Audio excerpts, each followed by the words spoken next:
Positive atheism Telugu channel ప్రేక్షకులకు స్వాగతం.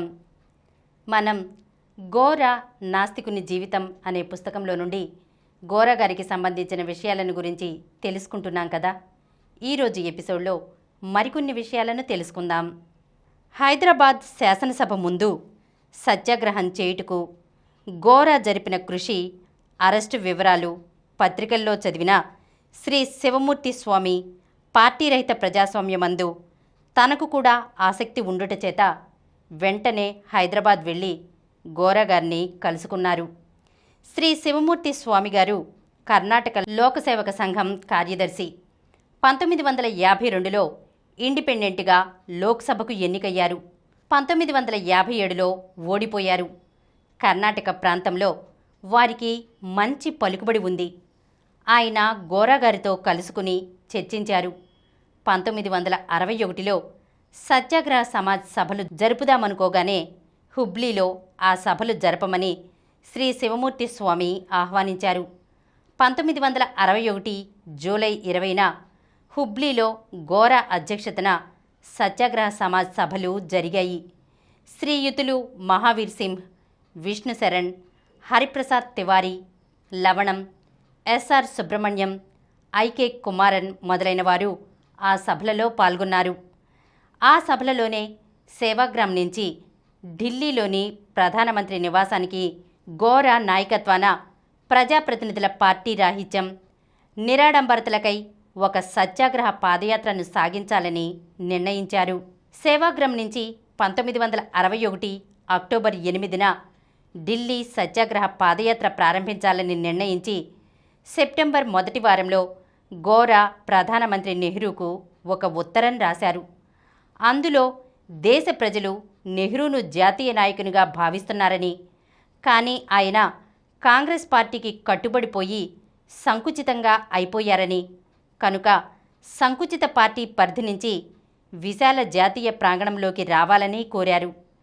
ప్రభుత్వంలోని ఆడంబర దృష్టి, పార్టీ తత్వం ప్రజలలో కూడా ముఠాతత్వాన్ని, ఆడంబర ప్రీతిని పెంచి అవినీతికి దోహదం చేస్తోందని, కనుక సామాన్య ప్రజలకు మార్గదర్శకులుగా ఉండుటకుగాను ప్రజాప్రతినిధులు ఇతరుల కంటే ఎక్కువ నిరాడంబరంగానూ త్యాగమయంగానూ ఉండాలంటూ ప్రధానమంత్రిగా నెహ్రూను పార్లమెంటు సభ్యుల క్వార్టర్స్లోనికి మారమని కోరారు. ప్రభుత్వం ప్రజలందరికీ చెందాలి కనుక పార్టీ బ్లాకులు, విప్పులు అందుకు ఆటంకంగా ఉన్నాయని, వాటిని రద్దు చేయాలని గోరా గారు ఆ ఉత్తరంలో కోరారు. అక్టోబర్ 8న సేవాగ్రామ్ నుంచి పాదయాత్రగా బయలుదేరి సుమారు 1000 మైళ్ళ దూరం దారి పొడుగునా ప్రచారం చేసుకుంటూ 62 జనవరిలో ఢిల్లీ చేరగలమని తెలిపారు. 1962 అక్టోబర్ 8వ తేదీ సేవాగ్రామ్ ఆశ్రమంలో బాపు కుటీరం ముందు చిన్న వీడ్కోలు సభ జరిగింది.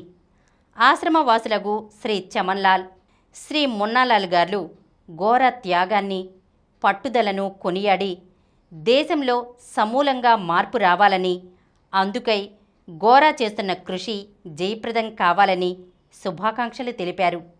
గోరా మాట్లాడుతూ స్వాతంత్ర్యానంతరం ప్రజలలో మరింత బానిసభావం పెరిగి జడత్వం హెచ్చిందని, ఇందుకు ప్రజాప్రతినిధులు ప్రజాసేవ అనే తమ కర్తవ్యాన్ని మరచి పార్టీ తత్వాలు, ఆడంబరాలలో పడ్డారని, తిరిగి సత్యాగ్రహ శక్తిని పెంపొందించడం ద్వారానే పౌరులలో ఆత్మవిశ్వాసాన్ని పెంచి చైతన్యవంతులుగా చేయగలమని అన్నారు.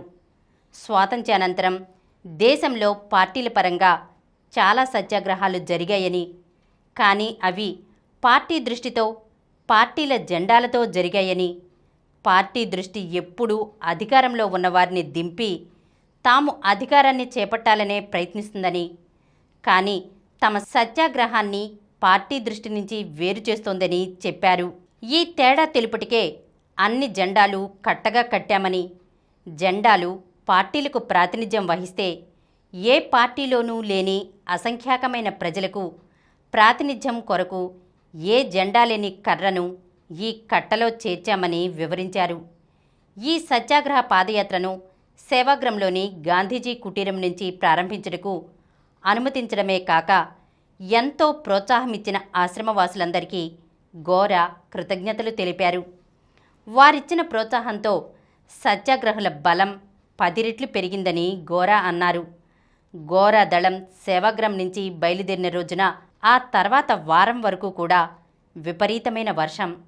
సేవాగ్రం నుంచి బయలుదేరినప్పుడు మైసూర్, మహారాష్ట్ర, మధ్యప్రదేశ్, ఉత్తరప్రదేశ్, బీహార్, ఆంధ్రప్రదేశ్లకు చెందిన 14 మంది ఉన్నారు.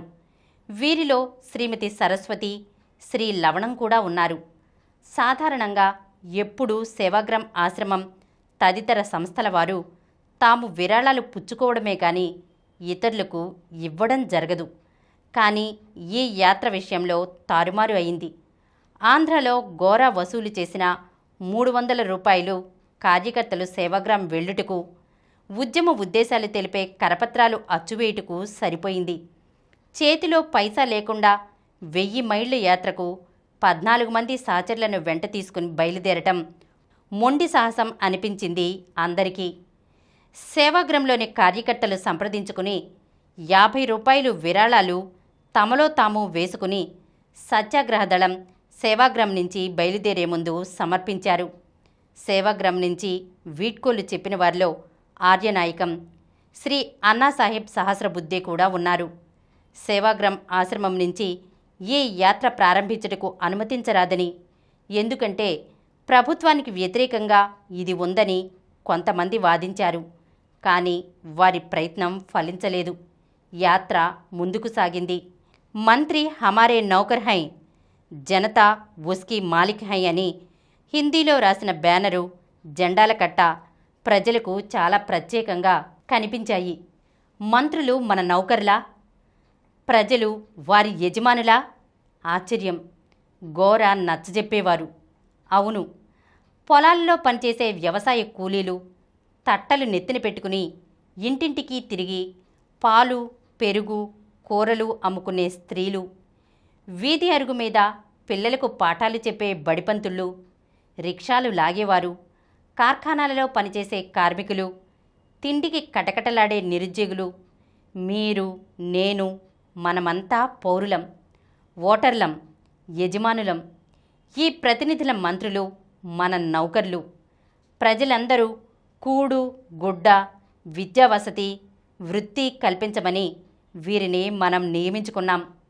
మనమిచ్చే ఓటు వల్లనే వీరికి అధికారం, మనమిచ్చే పన్నే ప్రభుత్వానికి డబ్బు. మనం ఓటివ్వకపోతే, పన్నివ్వకపోతే వీరు లేరు. వీరి అధికారమూ లేదు, వీరి వద్ద డబ్బు ఉండదు. ఈ మంత్రులు లేకపోయినా ప్రజలమగు మనం ఉంటాం. కానీ మనం ఉండకపోతే ఈ మంత్రులు ఉండరు. ఈ విధంగా మంత్రుల మీద మనం ఆధారపడి లేము.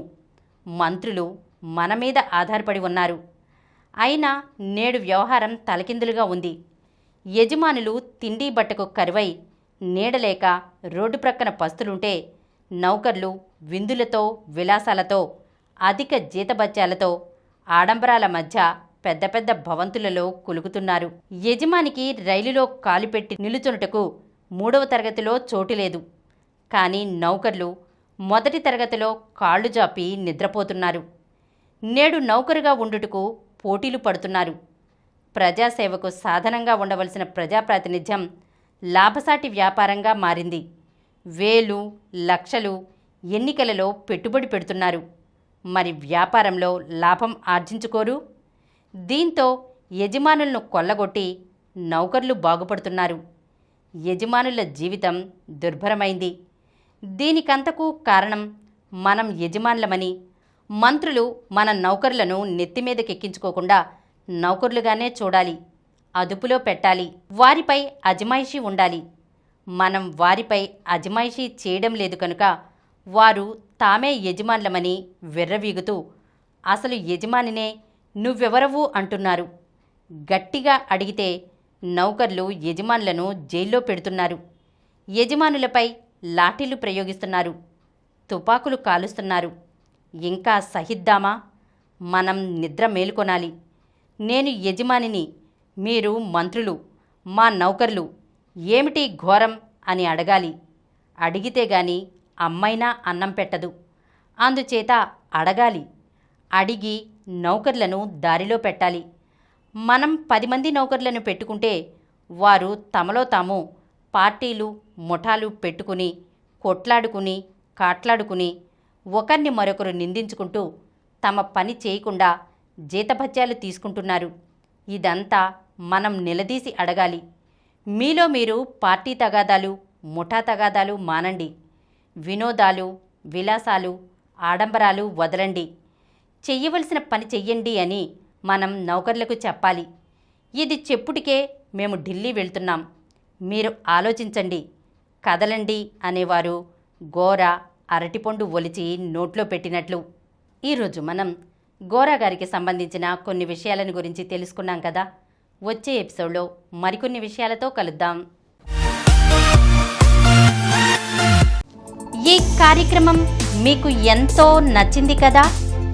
ఇటువంటి మరిన్ని వీడియోల కోసం అనతి కాలంలోనే 20 కోట్ల వ్యూస్ సాధించిన సమరం ఛానల్ సమర్పించు పాజిటివ్ ఎథియిజం తెలుగు ఛానల్కు సబ్స్క్రైబ్ చేయండి, లైక్ చేయండి, మీ ఫ్రెండ్స్కి షేర్ చేయండి. అలాగే ప్రక్కనున్న గంట సింబల్ని ప్రెస్ చేయడం మర్చిపోకండి.